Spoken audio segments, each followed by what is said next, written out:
Howdy folks, Harrison with Mainely Acres Farms, and today's video is just going to give you guys a few helpful tips to get you started sewing, and also just demonstrate a few different sewing projects that this machine can handle and work on. I've been getting a lot of comments from you guys. You would like to see some projects that I'm working on, so that's kind of what I've done here. A couple of these are just going to be little mock-up things to help you guys with your projects. I do have a blue jean jacket that I'm sewing some patches on. It's a battle jacket, a rocker battle jacket, so I'll demonstrate some of that stuff, but just basic general things. Some things I've seen in doing the helpful tutorial videos for people, some things I've seen them doing wrong that I want to share with you guys so you don't do the same thing, and just general running over the machine. So if that's something you're interested in and like to save yourself some headaches, then stay tuned to the end of the video, because I think a lot of these tips are going to apply to a lot of you folks, regardless if you're, sewing leather, blue jeans, or whatever have you. So let's get started and right on into it. Alrighty, so tip number one has to deal with winding the bobbins. Now, a lot of you guys are probably familiar with this little doohickey on your machine. I tried so long in the beginning running this on mine, and it's just a pain in the neck. You got to have like 5 fingers and a couple hands free to run this thing. A lot of you guys have taken this and then modified it to go on an electric drill to wind your bobbins. The only thing I want to caution you guys, if you are using power tools to wind your bobbin, be very careful about the amount of tension you're putting on there while you're winding your bobbin on the drill. There's so many times that I've run into people where they've wound their bobbin so tight that they'll get to a point when the bobbin's feeding off that it just gets stuck. And it gets stuck in such a way you got to put a lot of force on there to get it to start spinning freely again. And that's because it was wound too tight. And that will cause you all sorts of problems, because you'll be sewing, everything's going just fine and peachy, and then you're going to have huge tensioning issues and possibly breaking thread or snapping needles because it was wound too tight. Now, I know a lot of you guys ain't going to want to hear this, but the way that I've always prepared my bobbin since throwing this junk out the window, figuratively, is I hand wind them. And how I do it's real simple. I just use this hand. I use these 2 to these 3 fingers here to hold tension on the thread. I use my pointer finger as kind of a guide. So what I'll do is, you guys can see the thread here. I kind of grab it with these fingers, loop it over this finger, take my thumb and pointer finger, and then I use my middle finger to roll the bobbin. So what I do is I'll hold tension tight and just kind of roll that bobbin over to my finger. And like I said, there's nothing moving at this point. I'm just holding complete tension down here until I get to my finger. And then at this point, I'll pull some more thread and then just repeat the process. And I found in winding my bobbins like this, I've never had any issues, halfway through a project or whatnot, with it binding up on me. So hopefully that tip will help you guys out as well. So what I have here is just 2 pieces of veg tan leather, and say we're going to sew these 2 pieces, extend them and make a little strap. What I find a lot of people do is they'll just take their piece under here like so, and then just go ahead and drop the presser foot down and start stitching.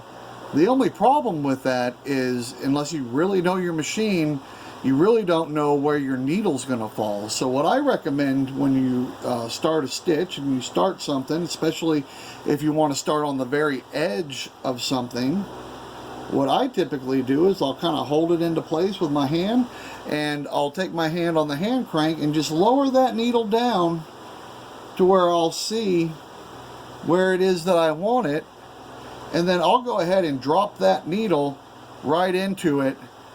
Then I'll lower my presser foot down and begin to sew. So that's one tip. A side tip while we're here and we're demonstrating, I noticed a lot of people, when they go to pull off the tension, that they're trying to pull their tension or their tails off to one side of the presser foot or to the other. The only problem with that is you're actually bending your needle slightly in one direction or the other when you take your tails and you kind of manipulate them this way or that way, especially if your presser foot's in the direction that mine's in. So what I suggest is always hold the tension on your tails directly behind your presser foot. So whatever orientation your presser foot may be at this point, just hold the tension straight off the back. And you don't really have to hold a lot like He-Man. Just hold, you know, a decent amount of tension, and you can actually let go of those tails after you get a couple stitches into your project. So what we'll do is we'll go ahead and get started. So I'll hold the tension off the back here, and we'll go ahead and do 2 stitches. So 1 and 2. So at this point here, I haven't gone ahead and completed the full stitch yet, because what I want to do is go ahead and lock this stitch into place. Because if I were to keep running my stitch or go around this corner or whatnot and not go backwards, that stitch can come right out. So we want to make sure to lock that stitch. Now this can be done 2 ways. We can time it to where the presser foot starts coming up and we manually rotate our project, so that way the presser foot stays in the same spot all the time. Or, let's move this back, we can actually turn the presser foot around and go 2 stitches backwards. Now I'm more of a fan of just spinning the whole thing around, so we'll go ahead and spin that back. And what we're going to do is we're just going to go backwards over those stitches that we just made. So 1 and 2. So now the presser foot's coming back up. I'm going to go ahead and spin it back around. And now we can go back over it and around our corner to kind of make a little square there and finish that up. So let's go ahead and do that. So we'll go another 2, I believe. 1, 2. We'll go 1 more because I think we got enough room. Alright, we had enough room. So now what I'm going to do, instead of moving my presser foot again, I'm just going to move my piece of leather here to make this corner to come back across. So we're going to go 1, and I think we're just going to have room for 2. Yep. Spin it back around. 1, 2, 3. And that looks about even with the other one. And then we'll come back around. Finish it up. Remember to lock our last stitches that we just put in there. 1 and 2. Now that we're done sewing, what I like to do is to leave the hand crank in the noon position so we've gone through a full rotation. And before we lift our presser foot, what we're going to want to do is give ourselves some slack on the upper line. If we don't give ourselves some slack here and we lift up the presser foot and go to remove the project, we can either bend the crap out of our needle or just snap it right in half. So there we go. We got it pulled away.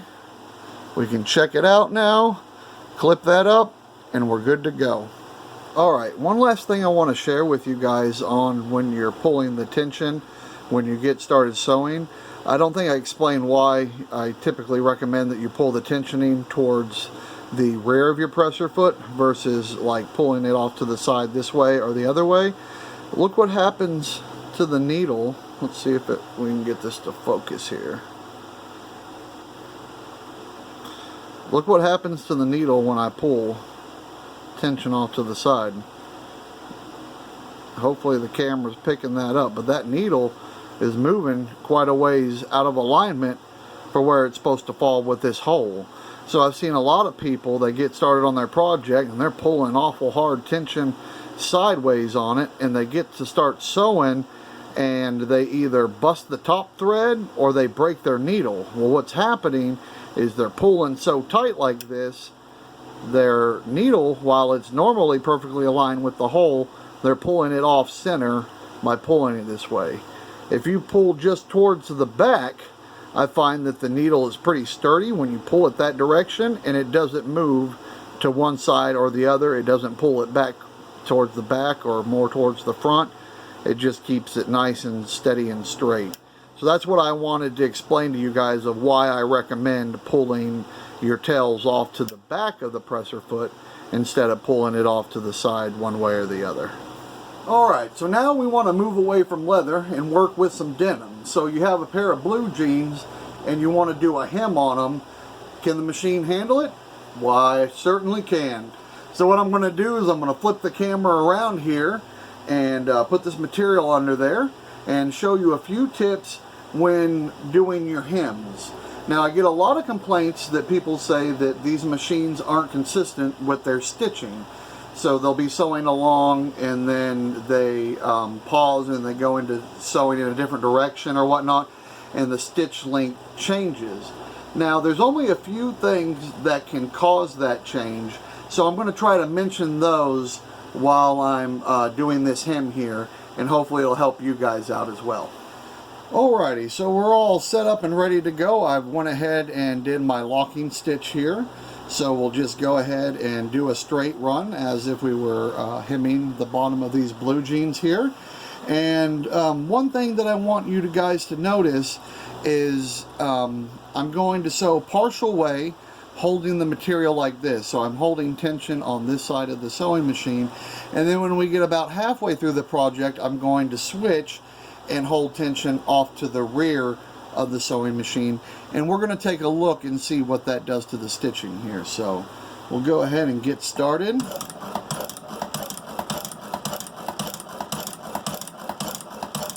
Alrighty, I think we got enough stitches going that way, so now I'm going to hold the back of the project and guide it that way.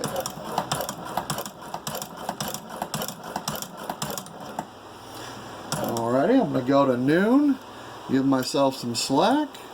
We're going to pull this off to the side and see if we can notice anything here. Alrighty, it's going to be kind of hard to pick up on the camera just because I chose the wrong colored thread to do this with, but ever so slightly with the finest eye you can tell that the stitch lengthening here is different from the stitch length here, and the reason being is just simply how we were holding the project. Because if we're holding the project from the front of the machine and the feet are feeding it through, it's going to be, the stitching on it is going to be real tight and close together because the presser foot is doing all the work. Now, if for some reason in the middle of the project we decide to now switch to this other side, we are going to have a discrepancy there because now we are feeding the material through faster, so the stitches are going to be longer apart. So hopefully that has helped a few of you guys out there, because I know a lot of people were having that issue when the presser foot is locked into this position. Now, if you go to, say, rotate the presser foot this way and do a line of stitching and you notice that the stitches are inconsistent, what your problem is right up top here. So more than likely this bar here or this bar here is bent out of alignment. So if this round circular piece of this sewing arm here is bent down too far at an angle like that, it's going to create different stitching at different points when you spin your sewing head around. And the same thing about this piece. Now this piece, it's more of like being a off-tilted kind of, more so than being bent down, because I've seen a lot of these during shipping get knocked down and people have a hardcore angle on there. So in order to fix the stitching to keep it consistent while you're rotating your head, you're going to have to try to straighten those out to eliminate that problem. Now, I did have to do this with this machine. With this bar here, I actually had to knock it towards the wall, because when I would go to spin this around, this bar here, which is connected to the presser foot, would go on the inside of this and pop up like that, and my presser foot would get stuck. So I had to heat it up here with a propane torch and give it a few love taps with the hammer to get it back into place to where this meets about center when it's spinning around. So hopefully that will help you guys if you're having any problem with the stitch length. Now this is the stitch adjustment screw here. This is what you adjust to make the stitches either longer or closer together. And it's very fine twist, so don't go like cranking on that when you're trying to adjust it. It'll just make things a lot easier with smaller adjustments. Another good idea is to go ahead and have your piece on there and play with that screw while you have the piece in there, so you can see in live time and action what it's doing, so that way you can make those corrections. Now before I forget, I know somebody's going to ask me what size needle and thread I'm using through this whole demonstration and whatnot. The thread I'm using is the thread that came with my machine when I ordered it. That's that really thin black nylon thread, and forgive me, I don't know the size. I know that it's very thin. It could be like somewhere probably like T1, maybe a T5, somewhere in there. And I'm using a quite rather large needle. It's a 18, so I could really step down the needle size in this. But it's just what I had set up from what I was working on before. I didn't want to go changing all of that stuff. But I will show you and demonstrate, because like I said, I have a battle jacket that I'm going to sew on here in a minute. And I just want to show you that you can sew and achieve what you're looking for even if you don't have the proper setup. So this is a size 18 needle on like a T1 or a T5, so I could really step down the size if I wanted to. I think the main thing that's important when we're talking about needle size is you don't want to try to run a too large of a thread in a needle, because then you'll have it fraying, snapping, and all that stuff. But as far as the finer thread, typically you want to match it because you don't want big holes. But where I'm sewing in blue jeans and like these nylon patches, it really doesn't make that big of a difference. So we got our leather piece sewn together real good and strong, and it's fairly thick stuff, and it's not like, yeah, it's kind of flimsy, but it's not too bad. But I'm going to show you that even leaving everything set up the way it is when we go into sewing this blue jean jacket, that the tensioning is going to be set up pretty well if you just follow the simple thing of trying to match up the bobbin tension with the upper tension. And then if you find that you are having any tension issues, any loops or whatnot, the stitches aren't locking, you know, in between where they need to, then you can make adjustments to those. If we just simply look at this here and look at the back of it, this tells me here that we could actually go tighter on the bobbin tension or loosen up a bit on the upper, because it looks like there's a few loops to the top to where it wasn't pulled down very tight. And so what that indicates is the bobbin tension needs to be adjusted tighter, and if that can't be done, then we need to loosen up on the upper, which I'm going to have to do on here because I'm already running the lightest tension possible. So I gave that a little adjustment. Let's go ahead and try this before we get into that jacket. Alrighty, so we adjusted the tension a little bit, and I just want to try this out and see if that fixed the issue before we move on to the other. Go ahead and drop my presser foot down now. Now I'm not going to lock this stitch because I just want to see if that fixed the issue.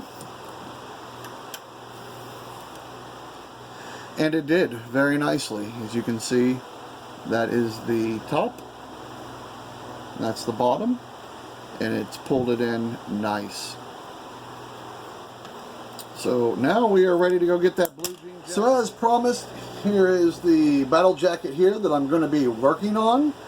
And before you work on a project like this, so if this is for somebody else, this isn't a personal project of yours, it's a good idea to do a practice run on some material that's similar to what you're working on. So I always suggest people to grab yourself, like, you know, this is a denim jacket, so just grab yourself some blue jean material and set up your tensioning to where it looks good on this, and then that way you can go ahead and tackle into something like this. I always recommend doing kind of a test run before you get sewing into your good stuff here.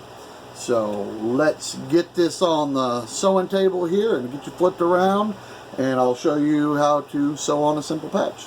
Alrighty, so for starters here, what you want to do is you want to get everything situated on your machine before you commit to start sewing. So I know it on some of these jackets you have to feed a lot of material through your machine, but just leave your hand crank in the noon position and keep your needle in the highest position and slide that under there nice and patient like, and then try to line it up. So you can see here we're sewing a square patch, so we're going to be doing the first line coming down this way. I want to try to get everything kind of lined up with that because I don't want to be fighting with the material while we're sewing. So let me sit you over here on the side. So what I like to do is I like to kind of make sure that I'm kind of in line and that all the material that's on the sewing table is just a single layer, so I'm not going through multiple layers here.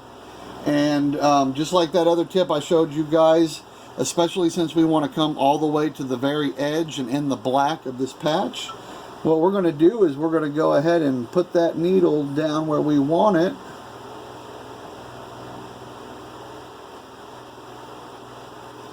and go ahead and drive it down and sink it into place. So now my hand crank's kind of at the 2 o'clock, in between the 2 and 3, and at this point here we can go ahead and drop the presser foot down. We'll pull that tail down towards the back there. We can drop our presser foot down and start sewing into place. Now this works really well, especially when you're doing very symmetrical style patches. But when you do a little bit more difficult patches like this slip knot patch here, where it's got a lot of bends and curves, sometimes you'll find that you freehanding it and not using the presser foot is the best option. But I'll try to demonstrate that on another patch here that we get to sew in. So obviously, first things first, we're going to want to go ahead and put a couple stitches in to go ahead and lock this into place. So we got one. Sorry, there's one. And now we're coming in for 2. And since there is a whole lot of material here, I don't want to go spinning that around. I'm just going to spin the presser foot around, and that's when this becomes like wicked handy. You know, when you don't have a small piece you can just spin around in there, it's nice to be able to spin that presser foot around. So once again, we'll go 1 and 2 to lock that into place. We'll spin this around, and now we are free to go. We can go ahead and run the full length around here, or we can sew one down, then cut everything, and then do this side. Typically what people like to do is they like to iron these patches down. That's what I did. And what I'll do is I'll do this side, I'll cut it off of the machine, I'll do this side, cut it off, and so forth and so on, instead of doing a long running. The reason why I don't do a long running is because, say, you know, you get into the mosh pit or something like that, and one of the corners comes up or the stitching breaks on one side, at least it won't go, you know, the stitching won't come off of the rest of it. It'll just be on one side. So that's why I typically do my patches that way. It takes a little bit more time to do it that way, but I find the end result is better. So I'm just really taking my time here because I'm going in between the red lettering here and the red border, and I want to make sure that I'm not getting the needle into any of that.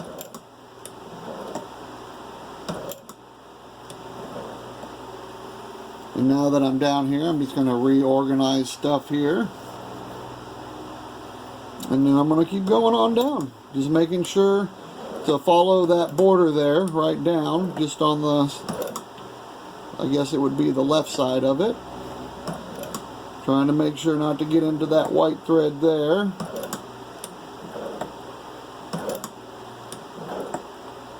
Alrighty, I think we're clear of all that fun stuff. So now we can go a little bit quicker. Just making sure to not get into that border any.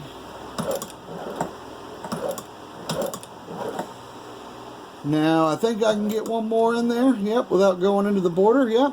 Now at this point, if you were to continue on, you just go ahead and turn your presser foot and go across and go that way. But since I'm going to go ahead and stop at this point here, I'm going to go ahead and turn my presser foot completely around. So that way I can do 1 and 2 lock-in stitches there. Now we're going to stop back at 12 o'clock over here. We're going to remember to give ourselves some slack here. And now we can lift up the presser foot, move our project to the side, and take a look at that sexy stitching. If you can barely see it, it means I did a really good job. Just like I said, maintaining to stay right on this side of the border and in between the lettering there and that white stitching. But I think that's going to look good. Now, I'm not going to bore you with finishing up this patch here. I'm going to go ahead and finish this patch up here, and we'll come on down to something like this where it's got a little bit more of a round curve here and kind of comes over here. To kind of show you what you might have to do with kind of freestyling it without the presser foot to kind of get around these corners. So I'll be right back with you when I get this patch sewed on. Alrighty, so this is the last thing I wanted to show you guys before we wrapped up this video. One thing I want you to notice is that on this style patch here, they actually left a little bit of a border on the outside of this stitch here, whereas on this style patch here they didn't.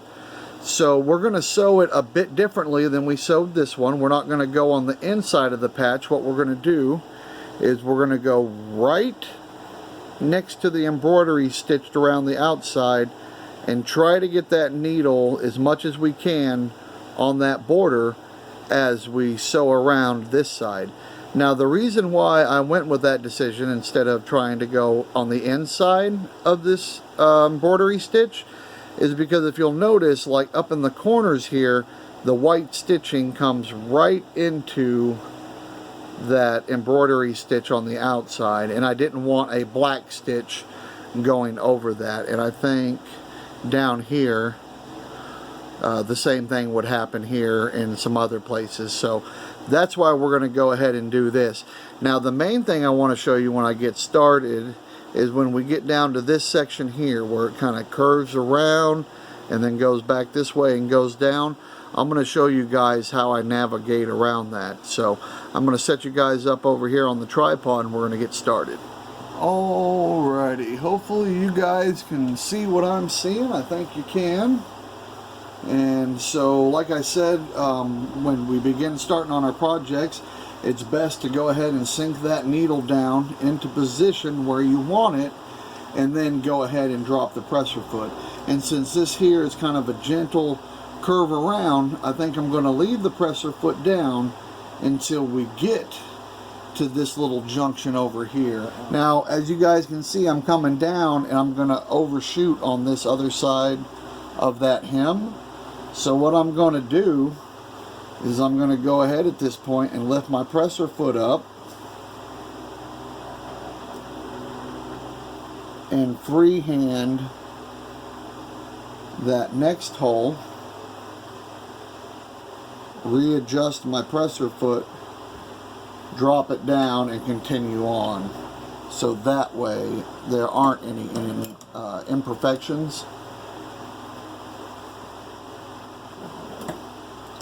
And they all stay right where they need to.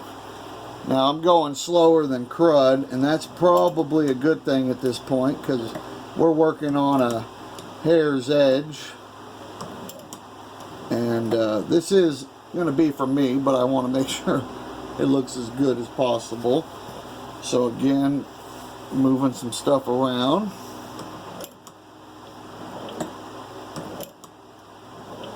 Alright, we're still doing good.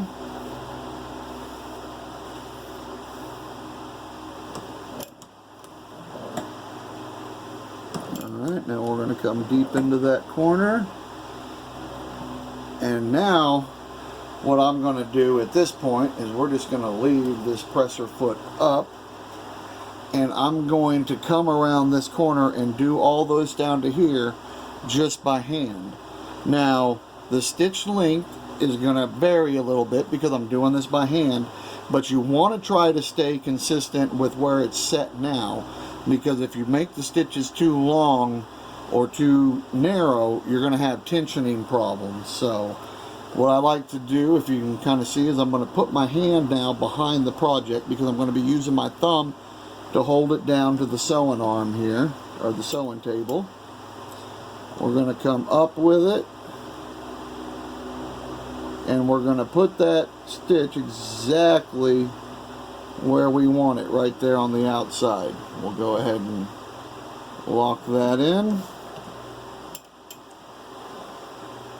And now we'll come back over just a little bit more.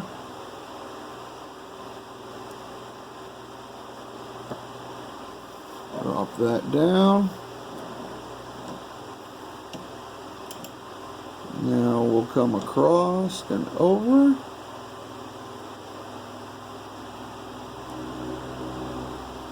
Once again, just really concentrating on the needle placement and the stitch length.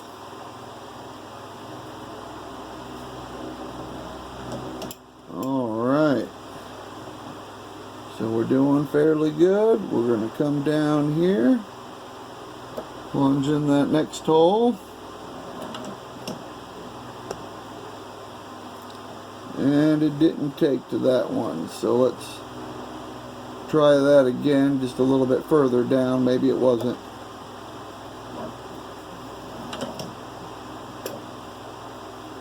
Alright. For some reason it doesn't want to make that next stitch. So what I'll do is I'll reposition my presser foot and hold that material down.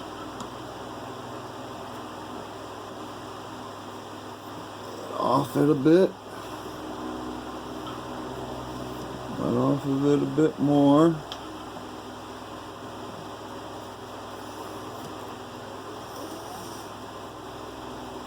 I'm going to realign this next stitch before I drop that foot down. So get it in the hole, drop that down, swing it through. Alright, yep, it locked it. So now we'll come over to the next stitch. Drop the presser foot down, lift it up. Now the only reason I did that is because up here in the corner, it wasn't making a locking stitch. So I had to drop that presser foot down to help hold that material down to be able to do that. But now we're in the corner of there, and we're going to come across.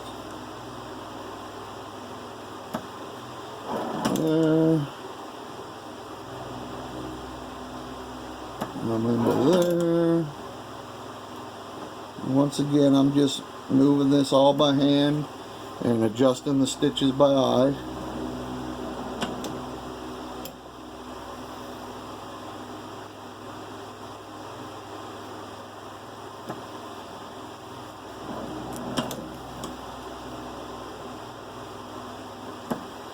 Get it in that corner, and now we got a home stretch where we got a straightaway here.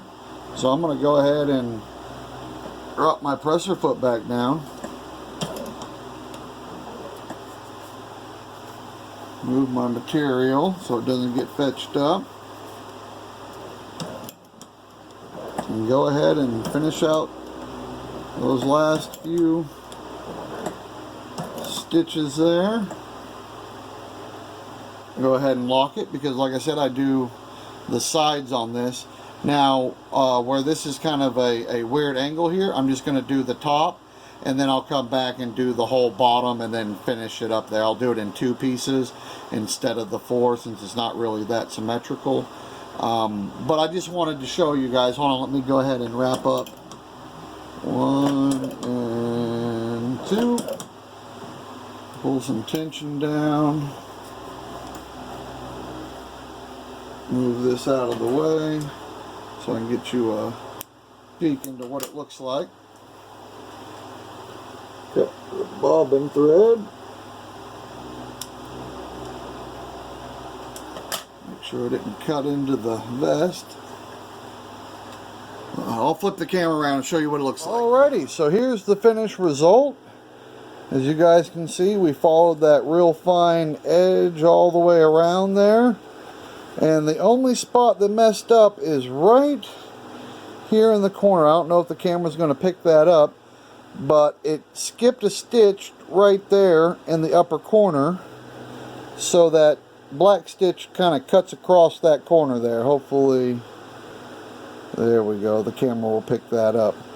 But more times than not, I'm able to go ahead and get all of that done freehand, minus that little accident there. But if you guys wanted to fix that, that can really simply be done by taking a hand needle and threading it up with the same thread. And what you would do is you would come right in that corner, come on this side of the thread, and then pull it back down and tie it in, and it will pull this little slop into that corner. You know, if you guys are real perfectionist. Me, that's good enough for me. And then I'll go ahead and restart here, and like I said, go ahead and finish all this up with the next stitch. So it'll be 2 rows of stitches instead of the 4 like up here. Actually, you guys can see I haven't done the top and the bottom of that. I figured we'd move on down here because I really wanted to show you guys that you can still sew without the presser foot. Just be real careful and try to mind the stitching. I think you guys will get a better view of the back side here. So you can see it does pretty good with following that line and everything. There was just that one little boo-boo, but we can fix that without ripping up everything. We can fix that with a single stitch by doing it by hand. But there we go. And obviously with these style patches, it's almost just as fast to do it by hand. I find that the sewing machine really does good with these style, and then I usually typically will do these by hand, and stuff like that I'll do on the sewing machine. That one I'll probably end up doing by hand. But that's about it. Hopefully you guys have got some good tips out of this video. If you did, please leave us a big old fat thumbs up. And as always, guys, take care and spend time with that family. Alrighty, that's a wrap for today, guys. So make sure to hit that like button down below if this video was helpful. Make sure to hit that subscribe button if you haven't already.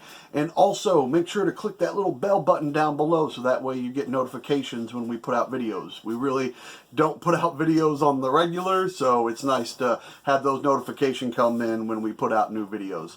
So thank you guys so much for all the continued support and all the views, and we will see you on the next video.